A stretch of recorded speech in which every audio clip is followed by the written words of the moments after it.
Has everyone having a good time today? Well, we can fix that. Hey guys, thanks for joining us here today. Thanks for joining us here in Richmond. Wow. Is that where we are? Yeah. Okay, all right. What do you say? He said that you're a rich man now. Oh. Yeah. Okay. That's cool. So, what I love to ask you guys about, because I've followed your career for so long time. There's a couple of things that I've just always been curious about. So, first thing I've always been interested to know is, what was the connection you guys had with all that amazing talent from the Groundlings? Because you guys had Paul Rubens before he became Pee Wee Herman. You had Cassandra Peterson before she became Elvira, Mistress of the Dark. You had John Paragon, and you introduced the world to Edie McClurg, who I think is a national treasure. So was it just because you guys were doing your thing in L.A. and they were doing theirs? And how'd you guys hook up with that? We started out as improvisational actors. Yeah.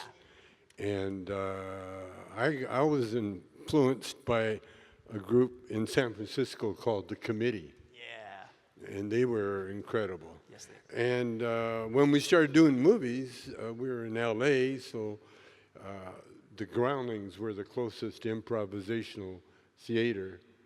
Yeah. And it was beautiful. That's because we're improvisational filmmakers. Yeah. So why not get improvisational actors? You know? See. Yeah. We learned a lot, being stoned. Okay, yeah. A lot of good minds usually do. Yeah.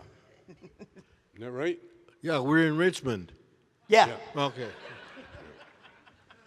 And you're in Cheech. Yeah, today. He wasn't always Cheech, He used to be Richard. Yeah, Dick for short. Yeah. Although not really. Oh, yeah, no. No, me too.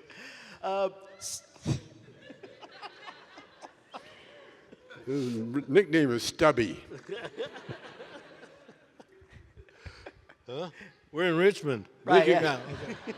Okay. They could call me, what do you call, what were you? Short? Stubby? No. Chaparrito. Not existent. Not existent. Yeah.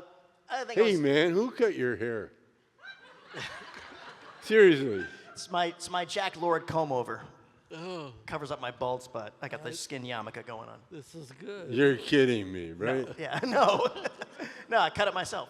You did? Yeah, You can't you tell? serious? Yeah. Yeah, You got that much time in your life? I just do clippers in front of the mirror. Oh, I and thought it measure- was like a 3D printer or something. No, No, I admire your courage. Oh, well, thank you. No, it does. It takes a lot of courage to look like that. Yeah? Ah. This is going on my tombstone, Besides that, something else I really enjoyed, and I may be the only person in this whole building that saw it. You guys contributed to a little movie called It Came from Hollywood. Yeah. Yeah. Oh, yeah. Yeah, it's a bit of I actually played a clip for the audience, one of your segments for them, so they could understand that. The story of how that movie was made was more interesting than the movie. Oh, please lay it on, because I've never had a chance to talk to anybody who's been involved with it. So yeah, lay it on. Okay, they wanted Cheech and Chong. Yeah. Because we were the hottest thing in movies, and I was up in Vancouver Island, and We're in Richmond now. I know. Yeah. Okay. Yeah. Just And, checking. and I was up in Vancouver Island, and my mother had just passed away, and so there's a little funeral thing going on. And what's his name? The president. They gave us Lion King. The president that gave us Lion King? Yeah. I don't know. The president. Remember Lion King? Yeah. Who was in charge Of what? of Lion King? Oh. John Lasseter. No. Okay. We're in Was Richmond. it Katzenberg? Katzenberg. Yeah. Okay, Katzenberg. He was in charge of Paramount at the time. Katzenberg was working for it came from Hollywood. Yeah. And they wanted Cheech and Chong, but I was unavailable. And so Katzenberg and Mark, his partner, they rented a plane from Seattle and flew into Vancouver, thinking Vancouver was like wilderness. Okay. And they hiked up to my motel and knocked on my door and told me that they needed me back in Hollywood to do this movie. And so we took a private plane all the way back to do the movie. And Katzenberg thought, like he was in the wilderness in Vancouver Island. Oh, okay. So that was my story for It Came from Hollywood. Okay, right on. I appreciate it. I appreciate the film. You're lying. No, I'm not. No, I'm not. I appreciate all of it. I appreciate you guys. What I really love is that as your movies progressed, and I assume you got bigger budgets, you really, I thought, had a lot of fun with it in a good way. Like in Nice Dreams, you got to do that whole helicopter sequence, which I think is hysterical, and there's some things that are said that I can't say in front of a mixed audience, but you were directing it, so what was it like directing a helicopter scene? Which one? Nice Dreams. Oh, Nice They're Dreams. flying over, yeah. Well, we made a lot of firsts. Like, we're the first to make sure that no one will ever get a film permit in Malibu to do helicopter scenes, because they didn't really know what we were doing with the helicopter scene. And then when they saw the movie, they found out that, we were hiding a pot grow. Yeah, it was, we were, what you say, before our time. Yeah. A little bit. But it was great. I love it. But again, like I said, you can't get a permit to shoot in Malibu anywhere now. You guys, you burned that bridge, huh? Yeah, we did. That's not the only thing we burned Touche. in Hollywood. As speaking of touche, I really enjoy the Korskin brothers, and I really appreciate you guys. Okay, again, I think you guys don't get enough credit for really trying to evolve and push new grounds. You had established the characters, but you guys seem to always really have fun exploring that. And Korskin was that great thing of, let's see if we can do a general audience movie, or at least a PG movie. Well, Orion actually wanted us to do a pot movie. Yeah. But Cheech and I talked about it, and we had done our pot movies, and so we wanted to do a movie without pot. And we did. And we had a lot of fun. Yeah. Anybody a fan of that one? Korskin brothers? Oh, yeah. No, Cheech took over parts of the Paris. Yeah, Parts of Paris? Paris, yeah. Like the Bois, that restaurant you used to go to. Oh, yeah. It wasn't in Richmond. It was in Paris. No, Paris, yeah. We're in Richmond now. Really? Oh, hey. I was here once before. No, we had a lot of fun in Paris doing movies. At least I did. Looks like you had fun in Amsterdam, too, for... Whoa, Amsterdam, and we had a good time there. At least I did. So, well, I'm going to go out there, take some of the questions. Before I do that, I just want to tell you both, I want to thank you both, because you guys just brought an incredible body of work, both collectively and individually. I thank you for your talents. I thank you for your professionalism, because here's the funny bit. Whatever you guys were doing off stage, when you were on stage in front of that camera, you absolutely delivered. You absolutely delivered, and you made great product over the years.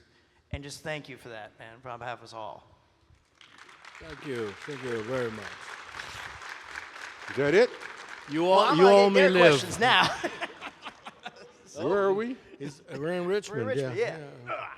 Oh, hey, you made it. Yeah. Okay, who wants to come out and meet me on the X? All right, whoever asks the first question, I'll give you 2 pieces of candy. How's that? I usually bribe it. So, all right, come on up. Hey, what's your name? My name's John. So you sort of answered my original question, so now I have to know, where in the hell did you get that jacket? I want one really bad.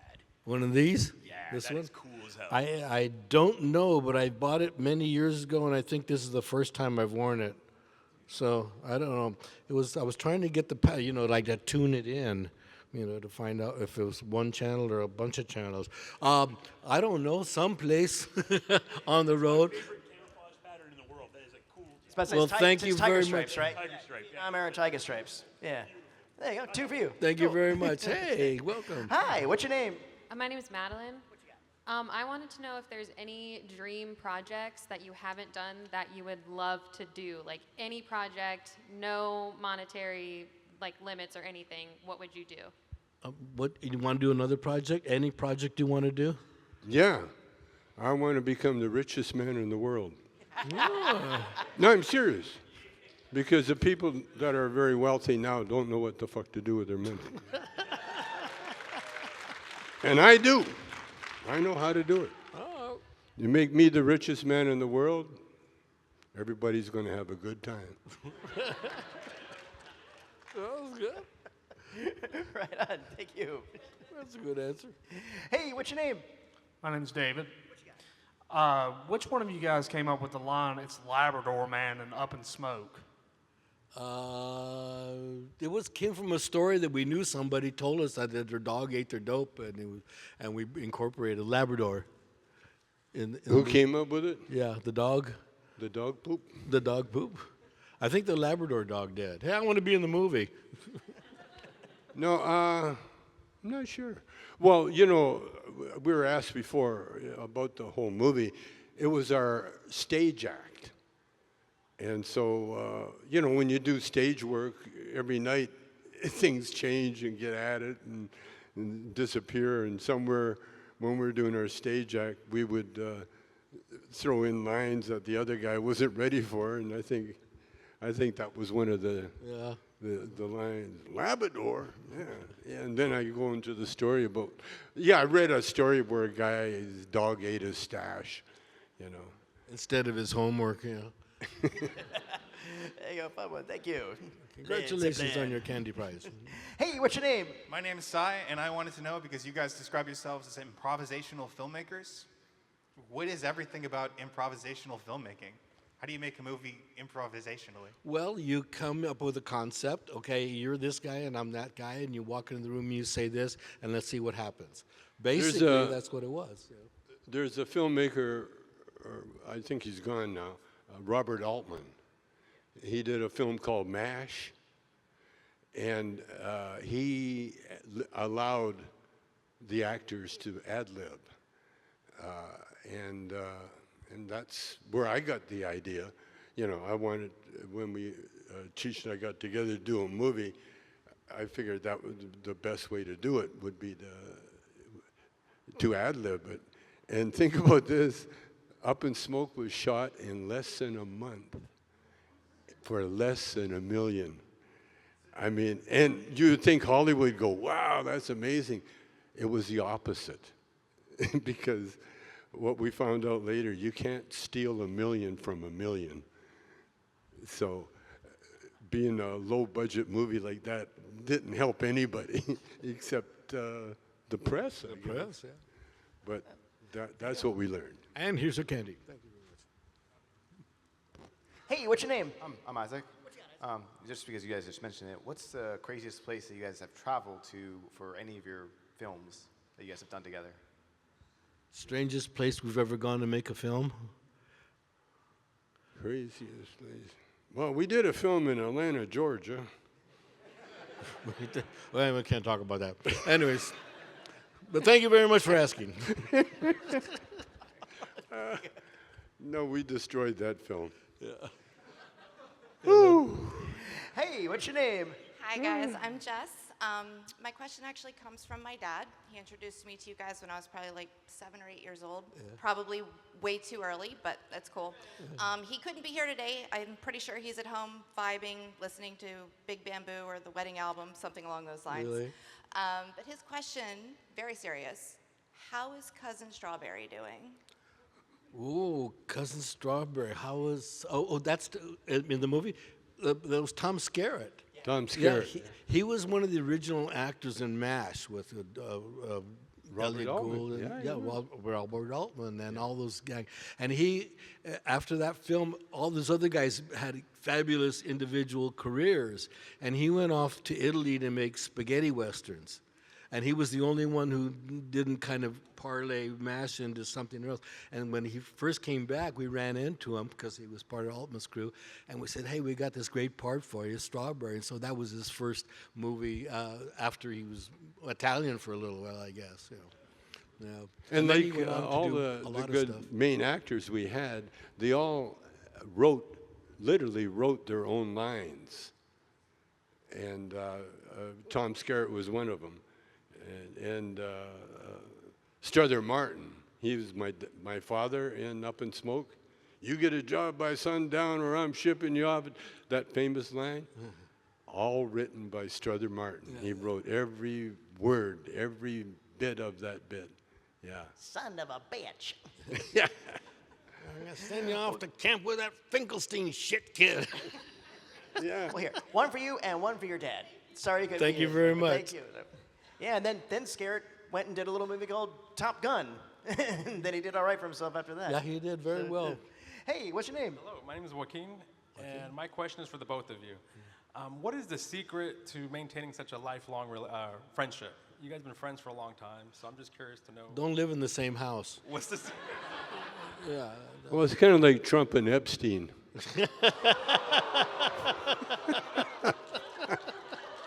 I know more shit about him, and he knows more shit about me. It's a tie. Can't beat that. Does that answer your question? Hey, what's your name? Hi, my name is Colin, and I got a question. Sure. In the movie Cheech and Chong Up in Smoke, the scene with the police radio, you know the one, Lourdes, Lourdes. What was the story behind that scene?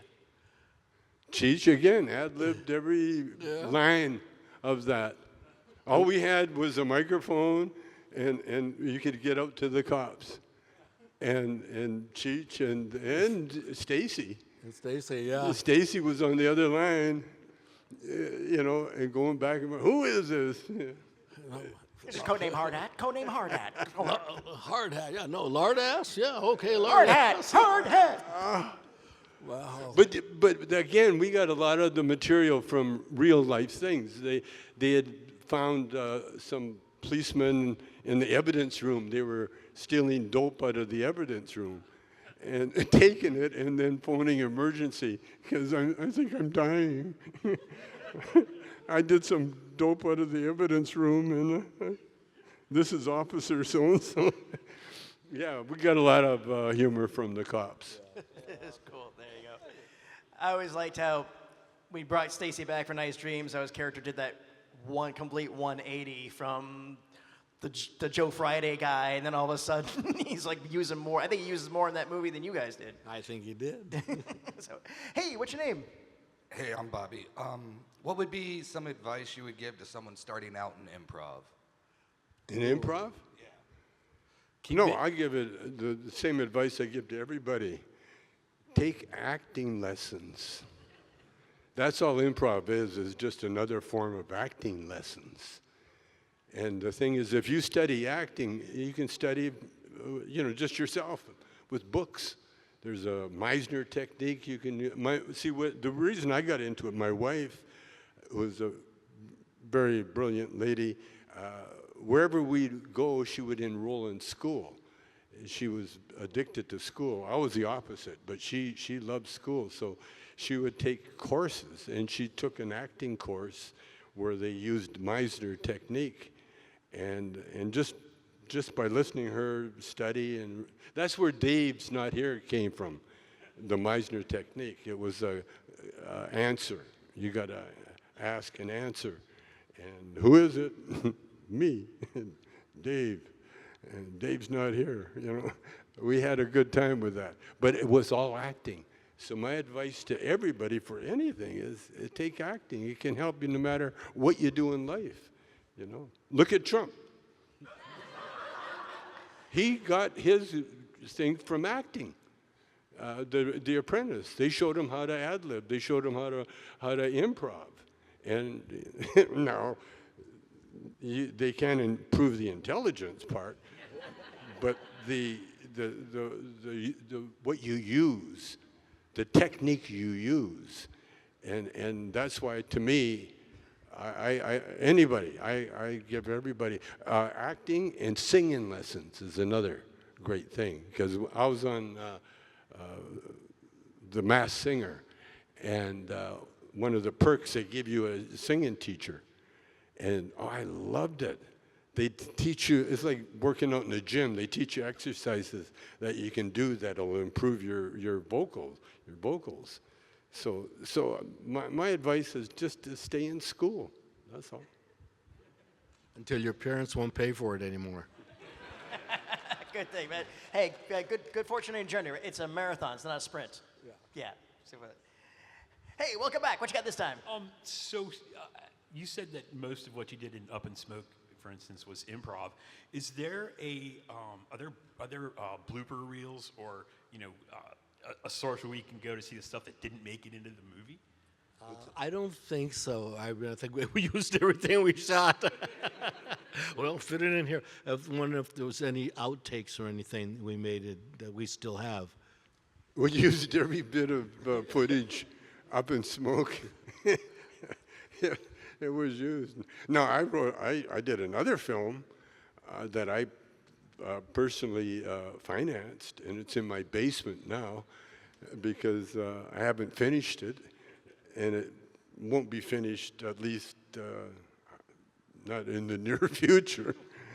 But not having money can help you. Having too much money can hurt you. And making movie-wise. Thank you. Come on. Hey, what's your name? James. So obviously both of you have had a huge cultural significance. So I was curious what you're more proud of. Are you more proud of your creative works themselves and the sum and whole of those, or the effect that you had overall on the normalization and legalization of cannabis? Well, I think both at the same time. I mean, we're really proud of what we did, all the films we made, and so but the effect of it and how it influenced other people coming up and they're actors, and oh, I can do that too. It's like when I first ever saw improv theater, I watched it was a place called Instant Theater in Los Angeles, and it was this little theater. Could hold maybe 50 people in this theater, but I went to see them, and I was watching them, and I can do this. I know how to do this. I can sing that tune. And so I was really confident because that's how we met. I met Tommy up in Vancouver, and I was referred to him by this guy I was writing for, this magazine called Poppin'.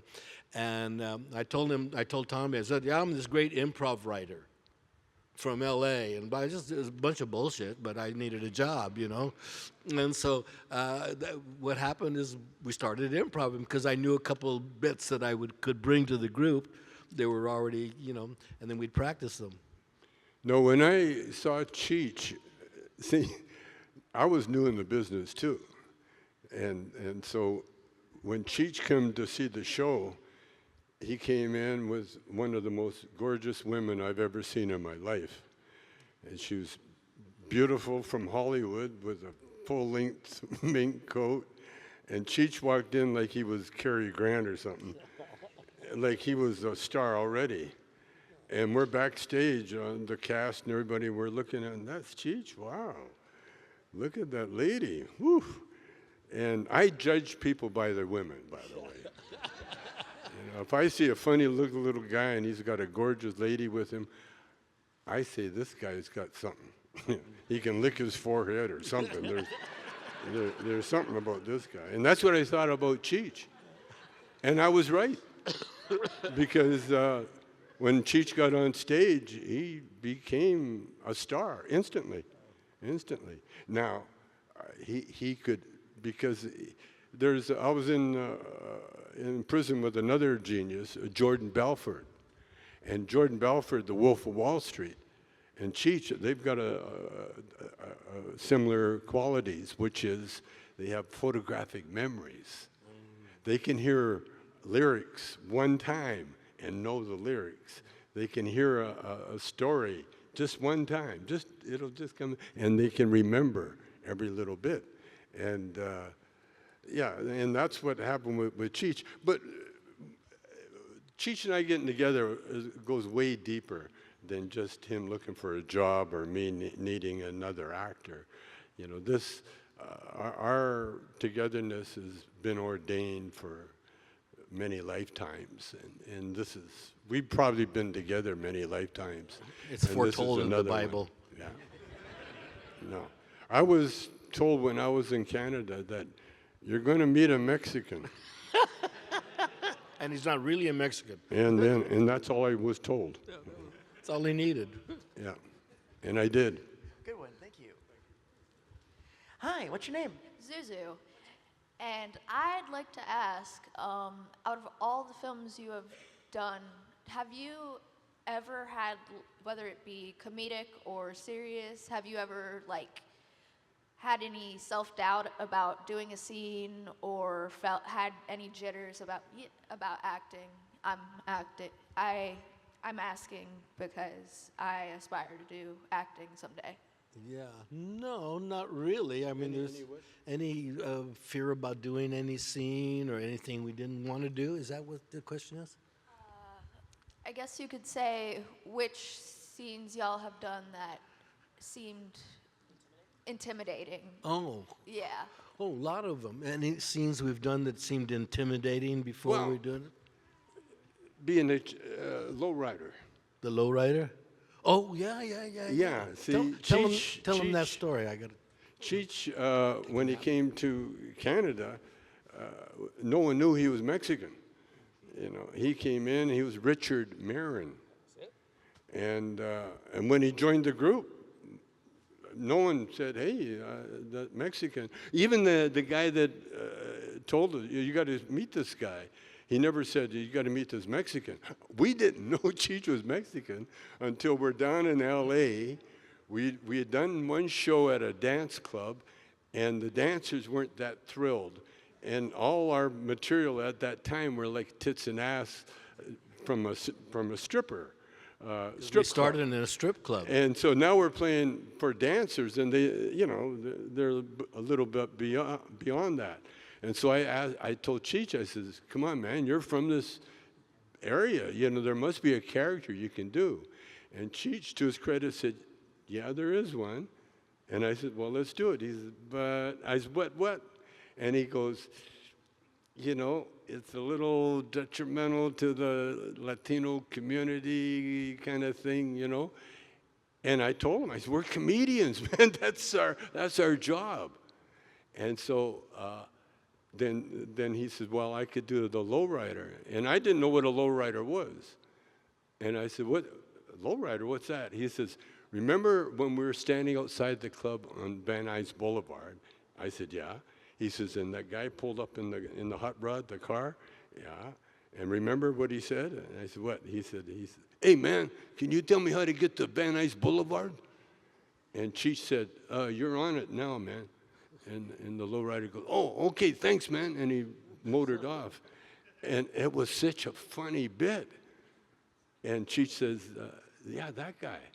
And then I remembered a bit that I got from the black comedians. And it was a black guy taking a girl out on a date. And he had mimed the car. Wiping off his car. So I showed Cheech the how to wipe off the car and that. Because I didn't know how to wipe off a car then. You know, like with a mime thing. And of course, Cheech right away got it. And then I said, then I'll be hitchhiking. And you pick me up. And that's all we wrote. And then when we did the bit, boom, boom, boom, everything fell together. And that crowd, that dance crowd, then they wanted us not to quit. We got the biggest ovation, the screams. Never heard screams like that. And that was it. Now it put us at odds with some of the more intellectual Latino guys, you know. But we were mostly white guys. Yeah, but Cheech motored through, and here we are. Here we are. I said, it's as an actor, it's so easy to fall into self-doubt and everything else too. Trust the role. Trust the character. You know, that character is there for a reason, and it's your job, but you've been selected to play that part. So everybody else in the whole system has faith in you. I also forgot to mention I'd want to get into method acting. Cool. Good, Meisner. That's the way to do it. Good luck on your journey. So, Thank you. I tell you, I got one more. We'll do one more. Okay. What's your name? Jeff. Tommy, I want to. I've been following you for a long time, and I want to know that you guys have a lot of good stand-up stuff and shows, and probably some of the earlier ones are a little hazy to you, but I'm going to go specific here. This is Hawaii Crater Festival or the Sunshine Festival. Yeah. I was there. This was 75, 76, and 77. You were there? I gave you a joint, and you kept it. Oh, you were the guy. He did what? After all these years, you were found the, each other. No, It was either elephant or tie stick. we were. Who was Sly Stone was on with us? I think. Yeah, so. Sly Stone was on and there. Yeah. I got so fucked up. I was in the elephant grass, thanks to you. I couldn't get out. I was laying there, and the grass is over top of me, and I'm looking at. I said, I got to get up there. I got to. We didn't know where he was. Oh man, it was at Maui Wowie or whatever it was. Woo! But you know the funniest story about Maui Wowie? I love this story. Listen to this one. We get to Maui. Ricky, Cheech's wife, hooks up with a dealer. A grower in Hana. Yeah, Hana. Hana, a mountain up in Hana. Did you charter a plane or there's something airplane or something? No, we drove there. Oh, you drove there? there. It was a long way. Drove all the way there, climbed up the mountain, and the guy hands Cheech a bag of weed, right? Yeah, little bag of weed. It Yeah. wasn't a big bag. It was just a little. I wake up in the afternoon. I walk down to the health food store. The guy's doing the bags of weed. And I said, hey, is that for sale? And he says, yeah. Throws it to me. I put it in my pocket. Cheech comes back. He's got tan on one side of his face. But he got his weed. Didn't have to rent a helicopter. I got some too. He said, where'd you get that? I said, in the health food store. Downstairs from the hotel. That's the story of our lives, really. I mean, it really is. I think the same trip, too. I was a hippie, and we're staying at the Four Seasons or some swanky hotel, and I thought, oh, this is too bourgeois.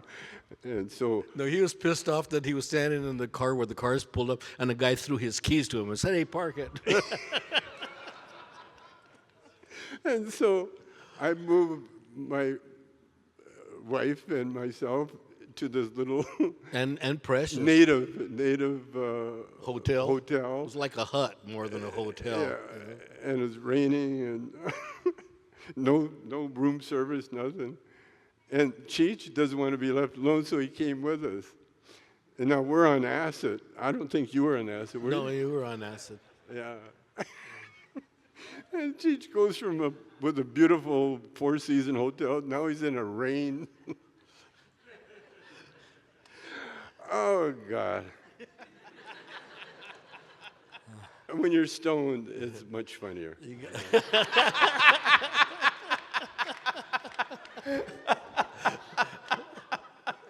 For some people. Pretty funny to us. Wow. I got one final question for both of you. Okay. Do you want to take a picture with this wonderful audience? With a what? We would take a picture with this audience. Absolutely. Before we go. I want a picture with this so audience. come on up towards the stage. Not on the stage. Come on up towards the stage. You want to take a picture of these guys?